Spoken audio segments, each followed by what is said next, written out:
I would like to be a teacher. Be a mechanic. When I grow up, I want to be a teacher, 5th grader. Or a fireman or a police.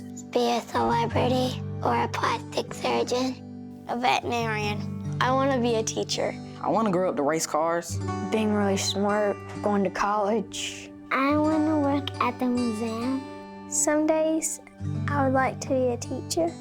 A teacher, because I can help other kids be smarter.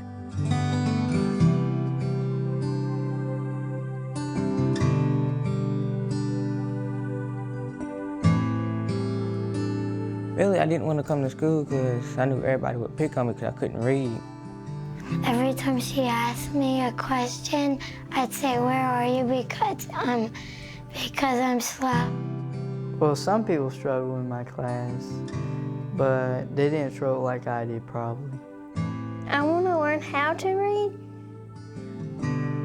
because if I don't learn how to read, how am I going to read like a big chapter book or a book that I'm supposed to read in school? So where'd you go?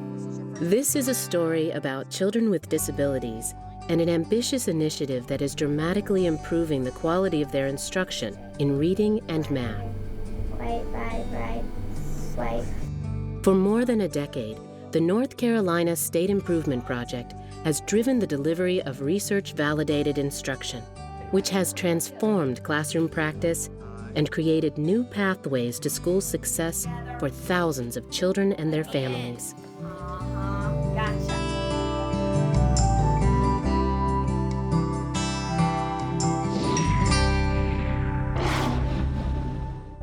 Educators know that the instructional methods that work for most students still leave many behind. Approximately 60% of the kids will learn to read and read well, but 40% need really direct, explicit, systematic teaching of reading.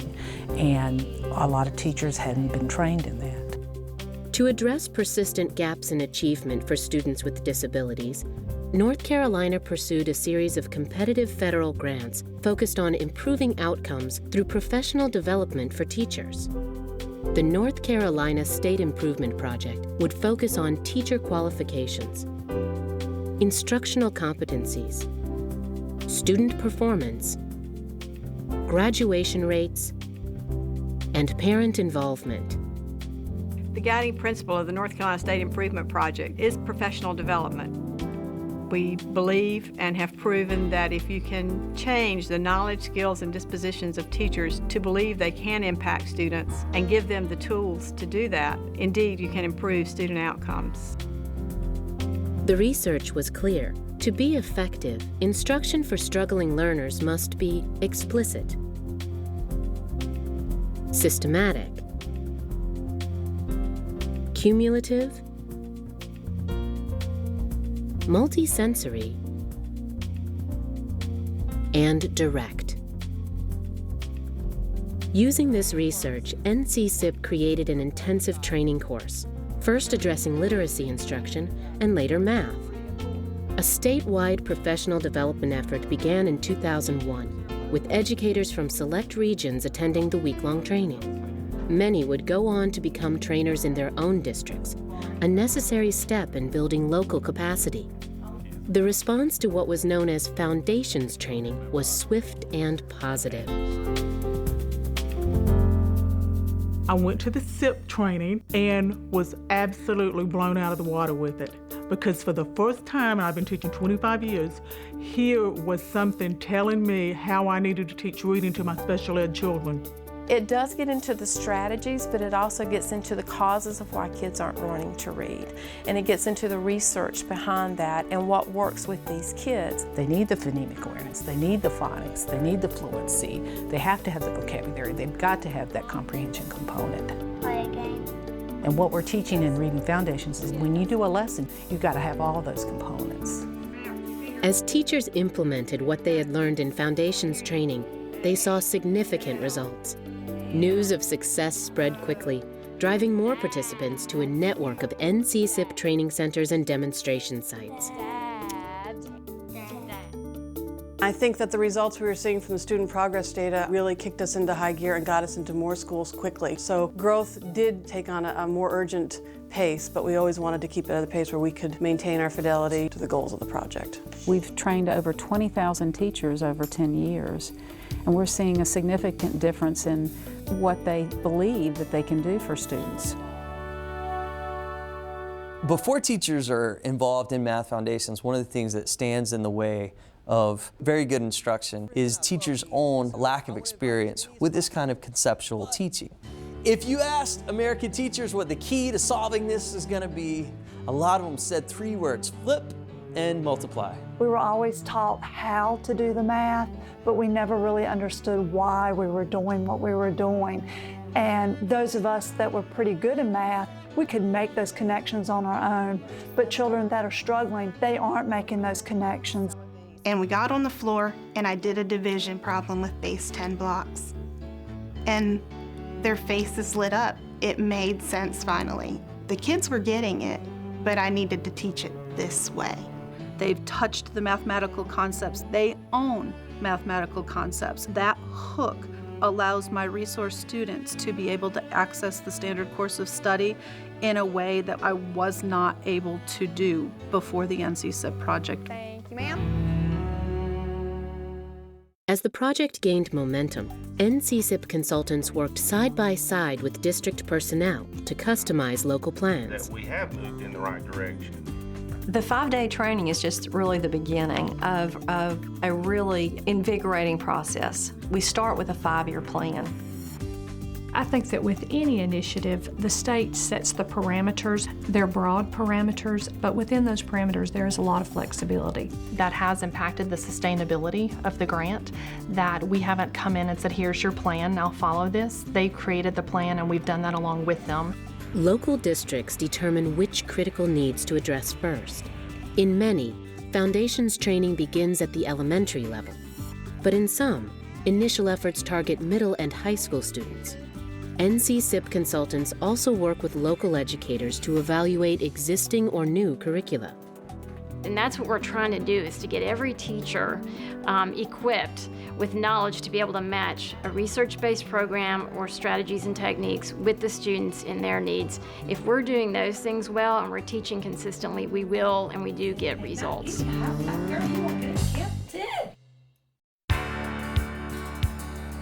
With the second grant, project leaders would sustain initial gains by ensuring that teachers were using research-based techniques in the way they were designed and proven to work. On-site support and fidelity checks enabled NC-SIP consultants and local coaches to check for consistency, model best practices, and provide feedback. I like it. That's great.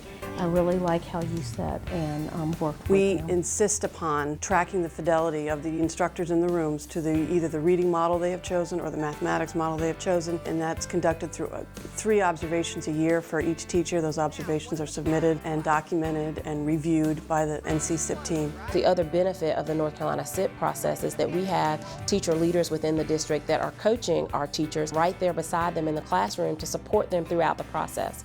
That means it's not a one-day sit and get professional development. It really has lasting power. Well, let's count by 10. I really like when our support folks watch us instruct and then either validate what we're doing well and even tell us, you know, oh, don't forget about this component of the lesson. You really need to sharpen up on this. I really appreciate that.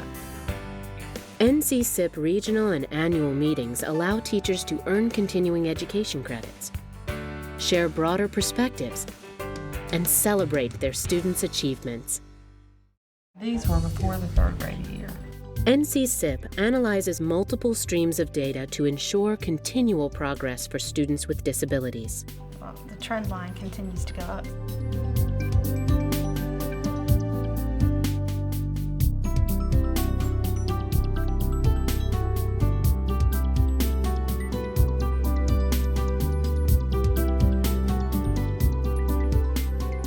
Our integrated proficiency for math school-wide was in the 60s. Within 4 years, we were nearly 90% proficient. Out of 112 systems, we were 100th on EOG scores for exceptional children. Last year, we were 34th. The year before in Hanover County was the first year our exceptional children student as a group met AYP, so that was awesome. Last year, my second graders went up, and each one of them went through the EC program, actually passed the EOGs at the end of the year. That was a wonderful success story for my students and for me. She's able to do her homework on her own, and now I just check behind her to make sure it was done. When he went to 6th grade, I started seeing it little by little. But this year, he has literally taken off. The confidence he gained in reading gave him the confidence to try out for Math 24, and he actually won an award for our school last year. We are constantly being approached by other states about the success of our students with disabilities and what are we doing in North Carolina to impact the outcomes in such a dramatic way. Very good. So far, my first mid-progress report, I had straight A's. It's changed.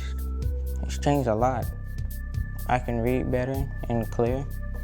And then I got a correct answer. My heart's like beeping so badly, like, oh, wow. Today, NCSIP is working to increase local capacity, strengthen parent involvement, and reach pre-service teachers with foundations training before they enter the classroom. I look forward to the day when all universities and institutions of higher ed prepare teachers to use scientifically based research instruction. And I think that NCSIP is the first step in making that possibility a reality. They're all 6. Yeah. NCSIP transforms special education wherever it takes root. With future funding uncertain, project leaders race to bring NCSIP's proven model and exciting results to every district in the state. That model is a very sound research-based model, and it is replicable. It's valid, so it's replicable regardless of the size of the LEA, the demographics in the LEA. We know it works. We provide strategies that teachers can use immediately in their classroom. There's no way you can leave this program and not change your instruction. It has been a foundation for me, and I think a foundation for a lot of other people. To reduce the dropout rate and keep these children in school that were frustrated and couldn't read, couldn't write, we were losing them. We were losing a generation of children. When I see a child who couldn't read anything go to reading sentences and stories and books and begging to read and say, can I have the longest sentence every time? It's wonderful. Every day it's like, whew, can't wait to go, can't wait to get in the classrooms and see what's happening. I just can't, it's really something that you can't describe. People need to come see it. For teachers to feel successful in doing their jobs and reaching children, and for children to feel successful with their learning, that's a building administrator's dream. We've seen it work here, and I believe in the process. We have changed the philosophy of how educators and hopefully the adult community thinks about students with disabilities. Students with disabilities are learners. They can learn at high levels. I am very pleased that I've had the opportunity to work with our personnel in the Division of Exceptional Children. And NCSIP is one example of how, when we work together, we really can lift all students' achievement. The North Carolina State Improvement Project, breaking down barriers. I felt kind of embarrassed about reading, but I volunteered anyway, because I wanted to get better at reading. Replacing struggle with success. I started to read more and more. I understood what I was reading. Turning dreams into reality. I felt like nervous and then I started to feel hopeful. It has changed my life of being able to read easier now. And thank you. Thanks. Like how she taught me so many ways, so many strategies. She just does it in a fun way. Miss Clark's like just the best teacher of reading ever for me. Thank you for helping me learn how to read. Thank you for helping me with math. Thank you, and I hope you can give other students around me just as much as help as you did us. Miss Bolin and Miss Clark helped me so much. Thank you. Reading's important because it makes your brain work. Thank you. She's the greatest teacher in the world to me because she Well, she helps me a lot on math, and she helps me on reading, and she never gave up.